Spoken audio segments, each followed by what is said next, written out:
Bon alors on peut souffler un peu, hein. L'IA n'est ni consciente ni vraiment intelligente, mais la vraie question, au fond, Grégoire, c'est nous. Est-ce que plus on délègue à la machine, hein, vieux sujet, vieux serpent de mer, est-ce que plus on délègue à la machine, moins on pense par nous-mêmes? Est-ce que finalement notre cerveau se fait raboter à coups d'algorithmes un petit peu plus à chaque prompt en quelque sorte?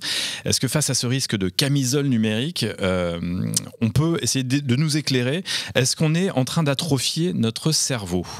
Alors, c'est un peu tôt pour répondre, parce que les atrophies cérébrales, elles surviennent à titre individuel assez vite, mais à titre de population beaucoup plus lentement.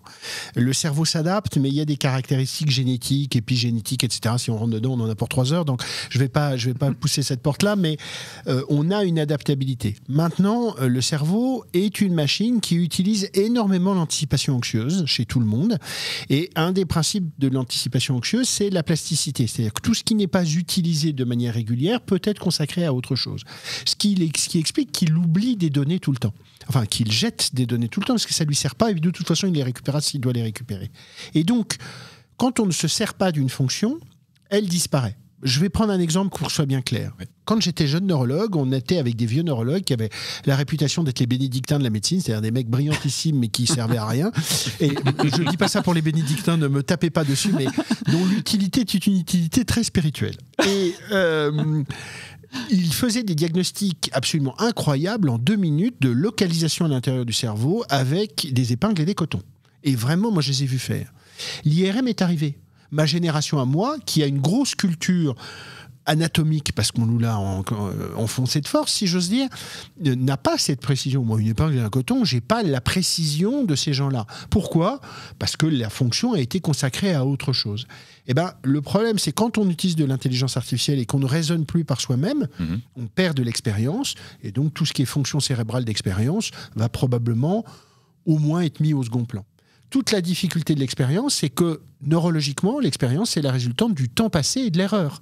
Or, on est en face de machines qui expliquent que le temps passé n'existe pas et l'erreur n'existe pas, donc il n'y aura pas d'expérience.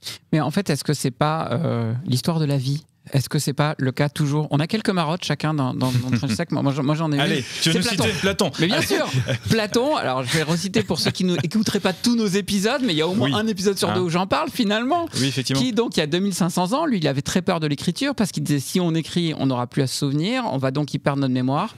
Et il paraîtrait même que certains chercheurs ont effectivement établi qu'on a perdu en mémoire dans 2500 ans.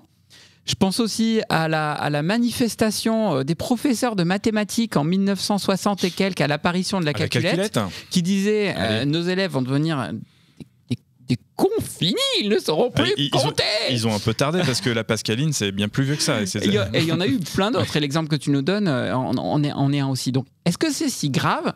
Et est-ce que certains disent oui, mais là, l'intelligence artificielle, c'est beaucoup plus important que juste la calculette ou juste le fait de noter des trucs dans un coin ? Alors, est-ce que c'est si grave ? Non. Est-ce que l'intelligence artificielle est dans ce sens-là une menace ? Alors, pas par l'intelligence artificielle, mais par la solitude, c'est-à-dire l'absence de la stimulation sensitive. Être seul, poser la question à une machine par flemme, je suis désolé de dire ça comme ça, parce que ça va plus vite, parce que je gagne du temps, parce que je fais le truc à l'arrache. Tout le monde l'a toujours fait. Est-ce que c'est important de savoir exactement les choses ? Non. Le problème, c'est que la machine est un canal de transmission exclusive. Je vais vous raconter une petite histoire, parce qu'elle est un peu glaçante. C'est l'histoire Alors, j'ai une amie qui a eu exactement la même chose dans le service de cancérologie à Avignon. Et moi, j'ai eu la même chose dans ma salle d'attente, une dame âgée, un peu seule, qui n'a visiblement pas de relation familiale, sans qu'on sache très bien pourquoi. Et puis, je traîne un peu dans mon bureau avant d'aller la chercher. Je fais de la paperasserie qui n'a pas grand intérêt. Et elle parle à quelqu'un. Et je me dis, super, elle parle à quelqu'un, enfin un point d'accroche extérieur. Eh bien, elle avait calibré un chatbot pour parler avec, ce qui accroît sa solitude, parce qu'elle m'a dit, puisque c'est comme ça, je me suis débarrassé de ma femme de ménage, parce que j'ai plus besoin. Donc le seul vrai contact humain qu'elle avait, elle l'a perdu. Ouais. Et on a vu dans les actualités, on cite toujours les choses qui vont pas bien, c'est évident, mais Character.ai, qui est donc une IA, un chatbot qui est fait pour ça, c'est-à-dire pour créer relationnel, soi-disant, amener un jeune au suicide. On avait parlé ici même avec Julien de Sanctis qui parlait de robotique sociale et notamment du petit phoque Paro qui était dans une maison de retraite, à la fois un objet qui permettait à des anciens désocialisés de retrouver du contact et de se remettre à parler, mais qui créait des tensions extrêmes parce que dès qu'il fallait leur arracher Paro pour le filer à quelqu'un d'autre, ça créait un trouble dans la communauté. Donc c'est extrêmement important. Comment on peut, si on revient 2 secondes sur ce que l'on perd et donc cette plasticité du cerveau qui est hyper intéressante à adresser.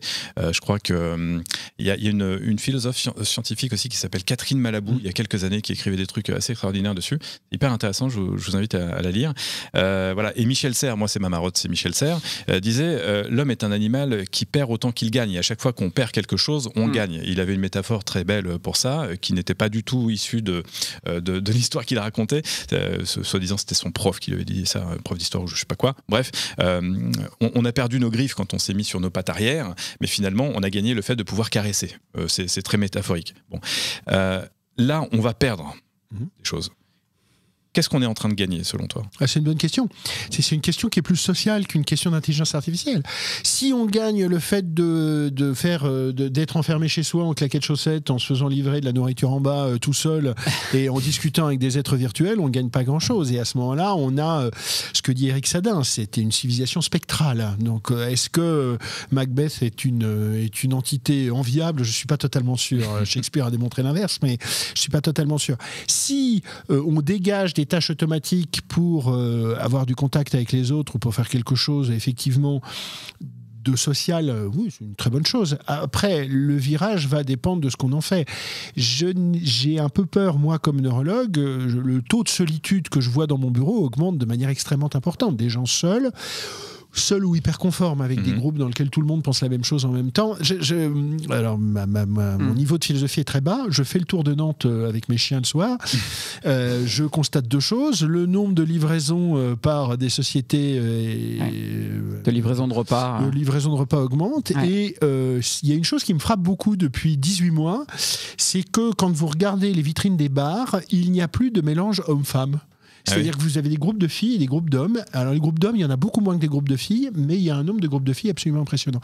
Si l'utilité sociale est de continuer à se mélanger, si la machine est un support du contact humain, très bien. Si elle n'est pas un support du contact humain et qu'elle enfonce dans la solitude, on va perdre des capacités cognitives. Mais ça, tu crois que c'est pardon, excuse-moi, mais est-ce que tu penses que c'est du ressort de chacun individuellement, ou est-ce que ça relève d'une volonté collective de s'affranchir de ce risque-là. Dit autrement, est-ce qu'on est suffisamment armé individuellement pour se dire finalement, moi, ce que je gagne, c'est du confort parce que je peux ne plus bouger de mon canapé, ou est-ce qu'il y a un projet politique, entre guillemets, à dessiner derrière ? Je ne crois pas qu'il y ait de projet politique. Alors, je pense que l'organisation du système et l'organisation du flux produit ça. C'est-à-dire que la machine produit de la solitude et de l'hyperconformité. Cette hyperconformité, c'est le bubble effect qu'il a créé au départ, parce que les réseaux sociaux le créaient et l'algorithme le créait. Et puis, in fine, tout le monde s'y est trouvé bien. Et on le voit bien dans la civilisation actuelle, une des contrariétés les plus importantes pour le cerveau, c'est la sécrétion, c'est la peur. Je vais prendre un exemple tout bête. Quand on se met en colère, on a une sécrétion extrêmement importante de corticoïdes, de cortisol. Cette sécrétion dure 1h30. C'est-à-dire que quand nous, on se met en colère et un quart d'heure après, on a l'impression que la colère a disparu, elle n'a pas du tout disparu. Et donc, si un vélo essaye de m'écraser sauvagement sur un passage clouté, je vais remonter au cocotier instantanément. Donc, cette modification des neurotransmetteurs et des hormones, elle se fait de manière beaucoup plus lente que ce qu'on pense. Donc, si on conditionne ces circuits de manière permanente et si on est dans une solitude permanente avec de la peur, ce système va s'inhiber tout seul. Donc, ça nécessite une volonté personnelle. Est-ce que... c'est le panoptique de Foucault à l'envers, si c'est ce qu'on regarde tous le surveillant ou à l'inverse du surveillant qui nous regarde tous. Je ne suis pas totalement sûr, qu'il y ait un projet politique derrière. Mais non, c'était pas dans le sens projet politique qui nous mène global. À ça, mais plutôt un projet politique qui nous permette de nous affranchir de ça. Tu vas encore te faire qualifier de complotiste, hein, Cyril. C'est-à-dire qu'en fait, je suis pas sûr que le politique je suis pas sûr que le politique mène la machine. La décision politique mène la machine. Alors est-ce qu'il y a une vision politique? Il faudrait. Moi, j'ai une vision capitalistique. On travaille. Il y a des gens qui ont des choses à nous vendre et puis ça crée des mauvais effets. Quoi. Non, mais c'est pas ça en fait. Non, c'est le rejet du flower power.